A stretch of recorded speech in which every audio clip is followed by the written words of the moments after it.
Nama saya Bule Ramayandra dengan NPM 2010631080009. Saya Bella Fatana dengan NPM 201063108858. Kenalkan, nama saya Wantira dengan NPM 20106310800122. Pengertian apresiasi puisi.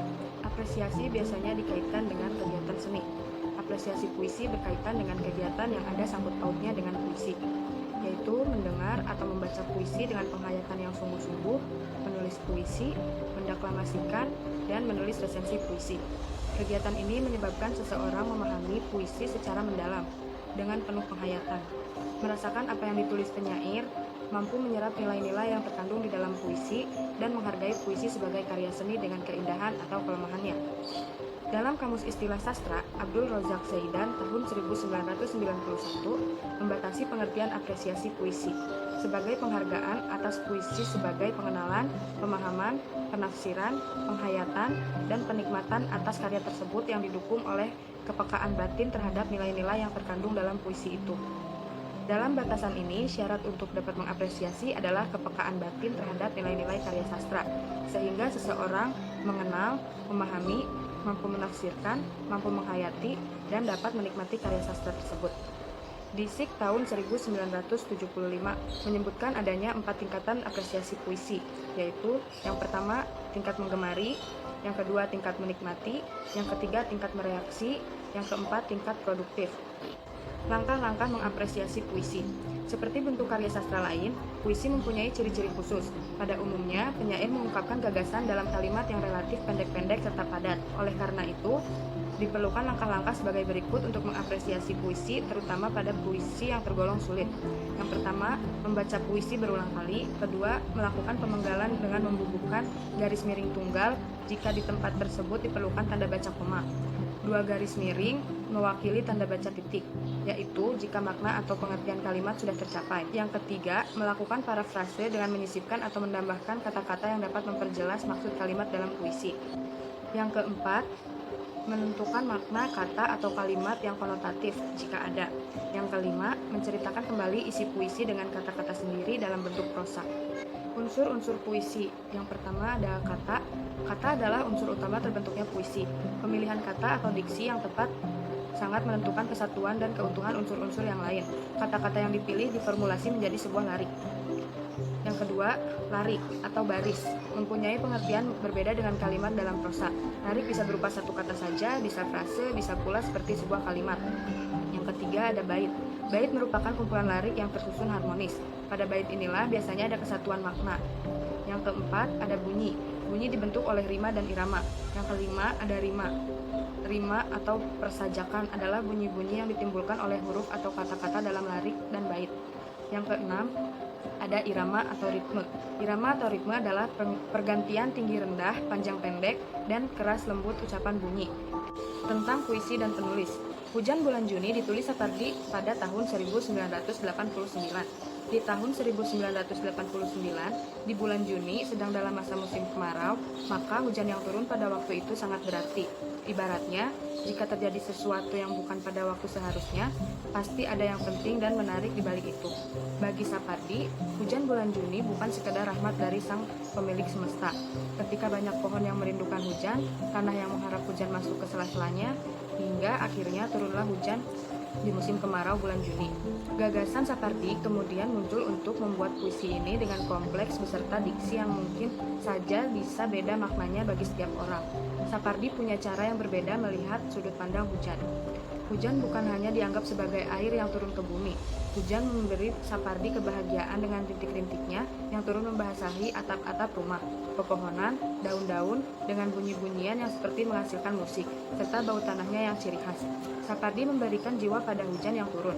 Hujan dalam puisinya itu menjelma menjadi tokoh yang begitu dekat di hati pembaca. Bahkan, barangkali dapat menjadi perwakilan dari keadaan diri, seperti hujan bulan Juni yang merasakan kerinduan atau sebuah perasaan yang tertahan, tersimpan, dan sengaja untuk tidak diucapkan. Keberadaan sebuah puisi akan selalu dibutuhkan oleh masyarakat, terutama yang mencintai karya-karya sastra, Selain memiliki keindahan dalam segi bahasa, puisi juga menyuguhkan segudang makna yang berbeda dari pandangan setiap orang. Bahkan, bisa saja membentuk karakter yang baik dari nilai-nilai makna yang terkandung di dalamnya.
Unsur visi puisi Hujan Bulan Juni. Yang pertama, ada tipologi.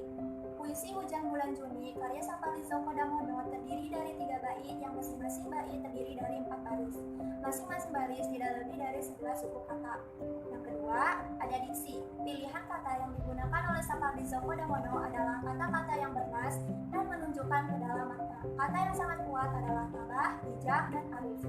Ketiganya dibandingkan dengan Hujan Bulan Juni.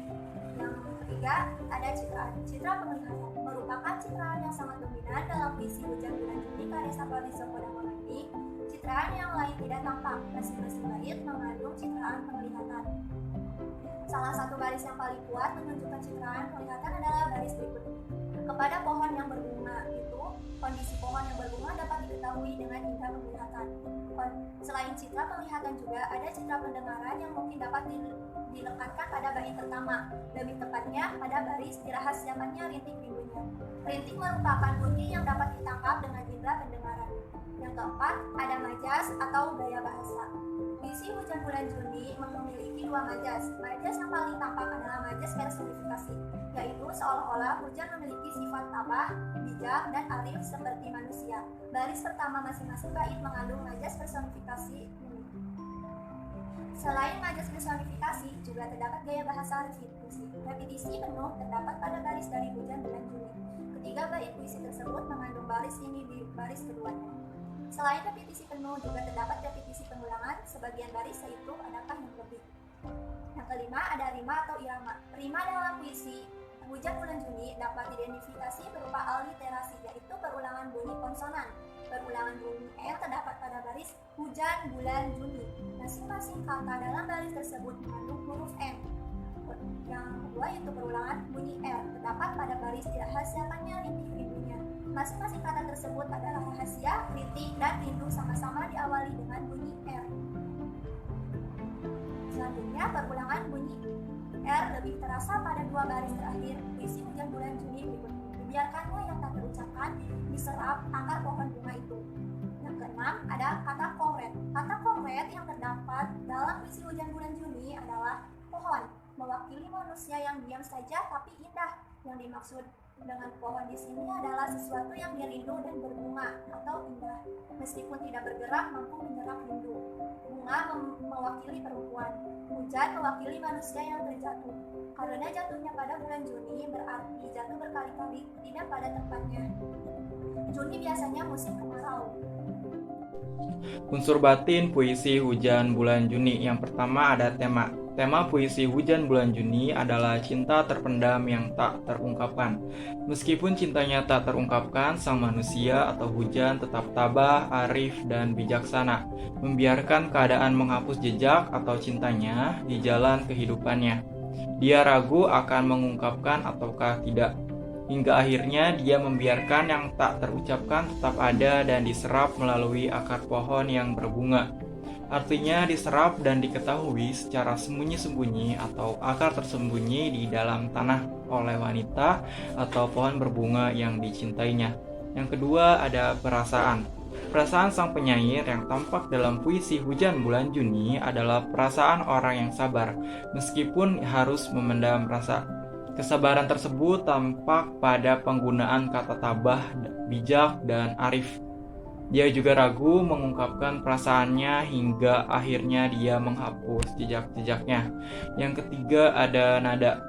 Nada puisi tersebut adalah kegetiran. Hal ini ditunjukkan dengan penggunaan huruf R yang berulang-ulang dalam puisi.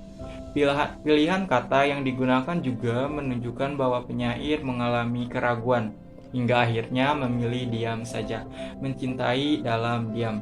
Yang keempat, ada amanat. Adapun amanat puisi Hujan Bulan Juni adalah sebagai berikut. Yang pertama, semua orang harus memiliki sifat tabah, arif, dan bijak, meskipun segala sesuatu tidak seperti yang kita harapkan. Yang kedua, tidak semua hal yang kita inginkan bisa kita dapatkan dengan mudah.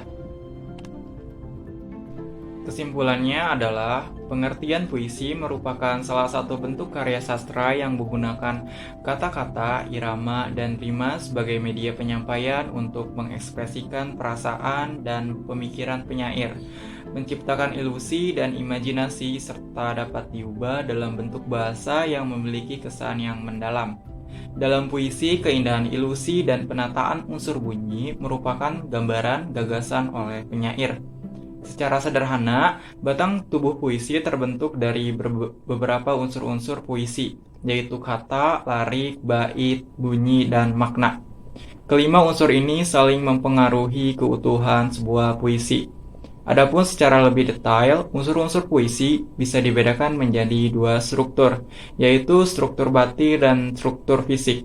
Struktur batin puisi, atau sering disebut pula sebagai hakikat puisi, meliputi hal-hal sebagai berikut.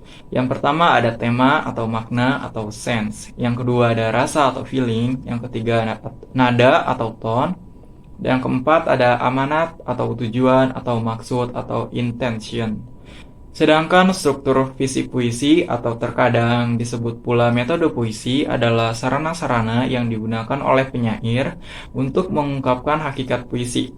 Struktur fisik puisi meliputi hal-hal sebagai berikut: perwajaan puisi atau tipografi, diksi, imaji, kata konkret, bahasa figuratif, dan versifikasi.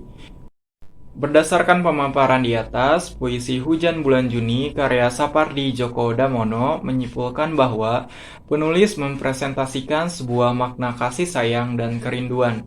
Penulis secara tidak langsung memberikan pesan bahwa pohon-pohon, akar bunga-bunga, maupun lingkungan perlu dirawat dan dilestarikan.